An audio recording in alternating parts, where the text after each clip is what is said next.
betul-betul mengakui dalam persaksiannya la ilaha illallah, maka kata Rasulullah SAW kepada Mu'adz, ya Mu'adz, labbaik wa sa'daik ya Rasulullah. 3 kali Rasulullah SAW bilang begitu sama Mu'adz bin Jabal. Kemudian dikabarkan cukup orang bersyahadat maka dia masuk surga. Boleh nggak saya kabarkan kepada banyak orang ini? Jangan, kata Rasulullah SAW. Nanti mereka nggak mau ngamal. Artinya apa? Kalau kita dudukkan kepada hadis yang lain, Rasulullah SAW pernah menyampaikan bahwa ada orang yang masuk terakhir masuk surga dari kalangan kaum neraka, yang dia sudah mengalami azabnya penghabisan neraka yang tidak kekal. Waktunya 500 tahun neraka tidak kekal. Dan orang ini sudah orang terakhir. Ya Allah SWT meminta kepada malaikat Malik, wahai Malik, carilah orang yang terakhir masuk surga yang masih punya iman sebesar biji zarrah. Maka kemudian diambil, di hari pertama dicari nggak ketemu, di hari yang kedua baru ketemu. Siapa mereka ini? Orang yang ada di palungnya Jahannam. Jadi kalau ini Jahannam masih ada palungnya lagi ke dalam. Sa'ir. Kalau kita lihat dalam surah Al-Insyiqaq ayat 10 sampai 12, surah 84. A'udzubillahi minasyaitonir rajim. Wa amman utiya kitabahu wara'ah dhahri, dipelintir di tangan kiri punggungnya menyerahkan kitabnya. Fasawfa yad'u thubura, maka kemudian dinyatakan celaka saya dengan rasa sakit. Wa yasla sa'ir, maka dia dimasukkan ke dalam sa'ir. Nah, orang yang punya keimanan sebesar biji zarrah tadi baru ketemu sama malaikat Malik di hari yang kedua. Saking luasnya neraka.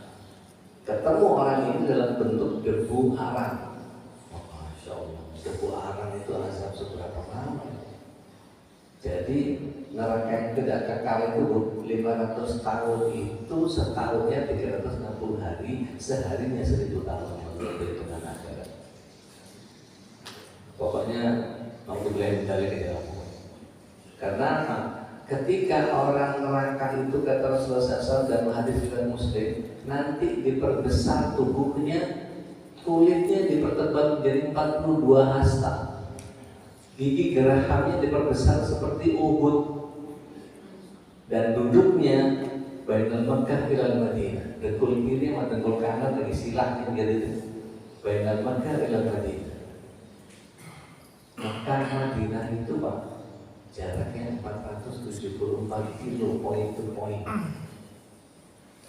Ya kalau duduknya segitu, terus berdirinya berapa? 474 kali 3. Kalau seperti orang berdiri itu duduknya sepertiga. Sepertiga duduk itu 474. Kalau berdiri berarti 474 kali 3. 1500 kilo sekian. Itu tingginya orang neraka. Orang surga tingginya cuma 60 hasta, 24 meter. Itu aja udah gede banget buat kita raksasa. Tapi orang neraka nanti karena akan dihabisi dengan api yang 70 kali lebih panas daripada panas yang ada di bumi, maka mereka akan dihabisi dengan cara seperti itu. Supaya apa? Supaya merasakan azabnya. Setiap kali kulitnya terbakar, diganti yang baru. Berikut saraf-sarafnya. Jadi rasa sakitnya itu kalau cuma tipis gini lah, api neraka kecepatan. Azabnya itu kalau sebentar, gitu. Sudah hilang, baru lagi lagi itu enggak. Kalau ini 17 meter, 16,8. Ya, kalau satu hastanya 40 cm, 42 hasta sekitar 16,8. Nah, dengan siksaan sebegitu lamanya, paling lama dari 500 tahun kali 360 kali 1000. Maka orang ini terakhir dimasukkan ke Nahrul Hayyah, sungai kehidupan. Begitu nyemplung, diperbesar. Tapi efeknya nggak seperti itu tadi ya, nggak gitu, nggak tahu saya. Pokoknya membayangkan bahwa itu dimasukkan dan dia membesar. Nabi ada konsep. Kalau kita lewat Habib itu lihat kiri ada sultan, segitu nih, berubah kan. Maka kemudian dia dimasukkan ke surga, tapi diledekin di surga itu seolah ada yang mengatakan udah penuh. Ya Allah, udah penuh, ya Allah. Enggak, masih ada kata masuklah. Ada jatahmu 10 kali lipat yang pernah kau dapatkan di dunia, kau dapat di sini. Maka dia masuk. Setelah itu yang pernah saya sampaikan bahwa pintu neraka dengan pintu surga ditutup. Maka Allah SWT memotong kibas, menggambarkan bahwa tidak ada lagi kematian setelah ini. Maka tidak akan tambahkan kenikmatan di surga kecuali bertambah setiap hari kenikmatan. Dan tidak akan tambahkan kesengsaraan kepada orang neraka kecuali perharinya akan tambah sengsara setiap harinya. Maka saat itu waktu berhenti, kemudian khalidina fiha abada fil jannah au fil nar. Udah nggak ada transfer pemain dari neraka ke surga, udah nggak ada lagi, ditutup. Maka ketika itu Allah SWT mempersembahkan satu kebaikan yang tidak ada kebaikan setelahnya. Apalagi nih Allah 99 rahmatmu saja belum tuntas menikmati di surga, masih kau berikan kebaikan yang tidak ada lagi kebaikan setelahnya. Maka Allah SWT ketika itu membuka tabir gaib, menampakkan wajah aslinya seperti ketika kita melihat bulan purnama. Wallahu kurang lebih seperti itu. Mohon maaf agak muter dikit, tapi insya Allah itu melengkapi. Wallahu ada lagi? Ya, ada lagi? Betul. Cukup ya. Satu. Bulan aku. Bismillahirrahmanirrahim. Assalamualaikum warahmatullahi wabarakatuh. Ini mengenai tasawuf ubudiyah atau uluhiyah. Allah Subhanahu wa taala tidak butuh ibadah manusia. Tapi Allah menciptakan manusia untuk beribadah. Di satu sisi yang tidak beribadah disiksa. Padahal Allah tidak butuh ibadah. Saya paham bahwa Allah itu tidak dolim. Itu penjelasannya. Baik, Bismillahirrahmanirrahim. Dalam surat 91 ayat yang ke-8 Allah SWT memberikan huriyah iradah kepada kita, memberikan freedom, kebebasan berkehendak. Fa'alhamaha fujuraha wa taqwaha, ya kan? Allah ilhamkan setiap manusia mau fujur boleh, mau taqwa boleh. Di dalam surat 90 ayat 10 Allah SWT menyatakan wahadainahum najdain, dan sudah diberikan kuda dua jalan. Yang kalau kita baca sampai ayat 18-nya surat 90 itu ketemu ashabul yamin. Kita terus baca nanti ketemu ashabul shimal. Gitu ya. Jadi golongan kanan adalah yang mana? Yang golongan kanan itu mendaki lagi suka, pakai puasa, pakai bangun tangan malam, pakai istighfar, pakai keluar zakat, pakai duitnya dipakai buat umroh, dipakai untuk itu, pokoknya banyak bantu orang dan segala macam. Jadi ada mendaki lagi suka. Kemudian dari situ pilihannya adalah ketika bertakwa maka mendapatkan surga. Ya. Kira-kira adil gak Allah kalau orang gak takwa gak dikasih surga? Adil. Pilihannya kalau gak surga ya neraka. Jadi bukan kezaliman Allah SWT, tapi yang muncul karena ketidaktaatan manusia. Itu konsekuensi logis. Contoh surat 3 ayat 31 Allah SWT menyatakan A'udzubillahi minasyaitonir rajim qul in kuntum tuhibbunallaha fattabi'uni yuhibbukumullah wa yaghfir lakum dzunubakum wallahu ghafurur rahim. Katakan wahai Muhammad, kalau ada orang yang mengaku mencintai aku, kata Allah SWT, maka katakan kepada mereka, ikutlah aku, disuruh ikut ittiba kepada Rasulullah SAW. Maka konsekuensi logis orang yang ikuti Rasulullah SAW adalah yuhibbukumullah, akan dicintai oleh Allah SWT dengan rahmatnya, dan dapat satu lagi, wa yaghfir lakum dzunubakum, diampuni dosa-dosanya.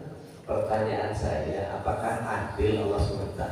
Orang yang ikut Rasul dapat rahmat, orang yang ikut Rasul dapat ampunan dosa. Adil ya? Ya adil. Jadi kalau sama aja lah ikut sunnah, nggak ikut sunnah sama aja, nggak bisa.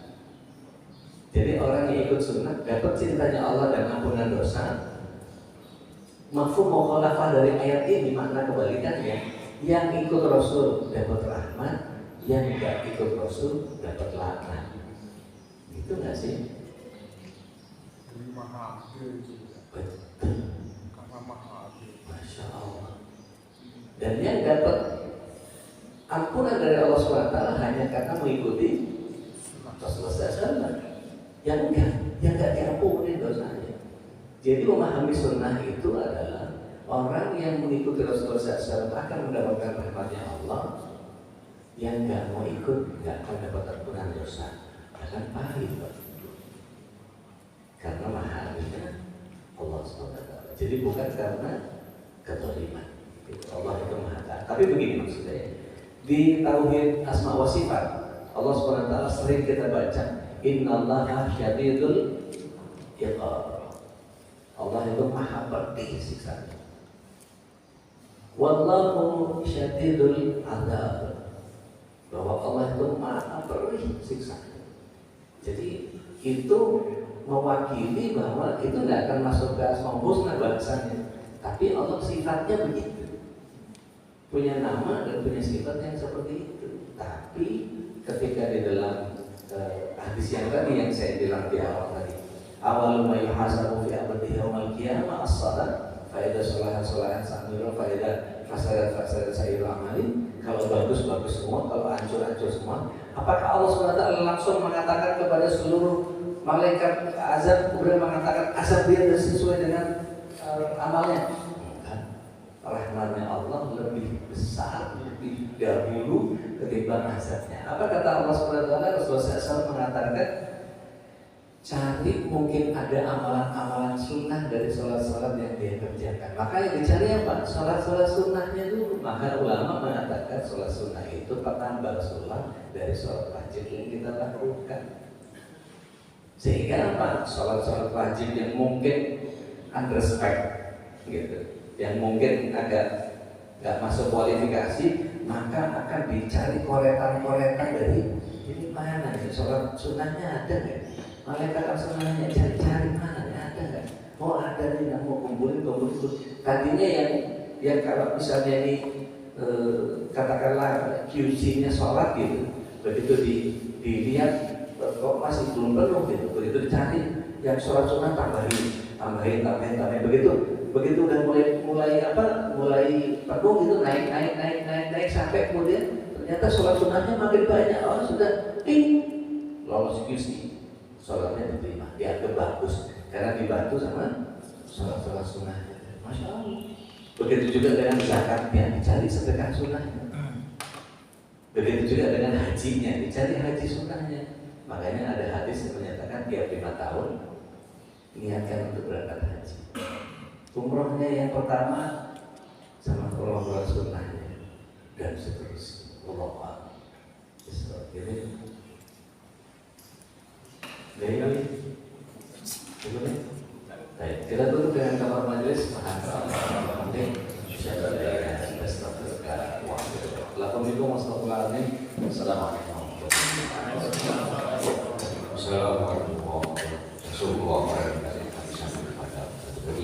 Ya kami sudah terima kasih.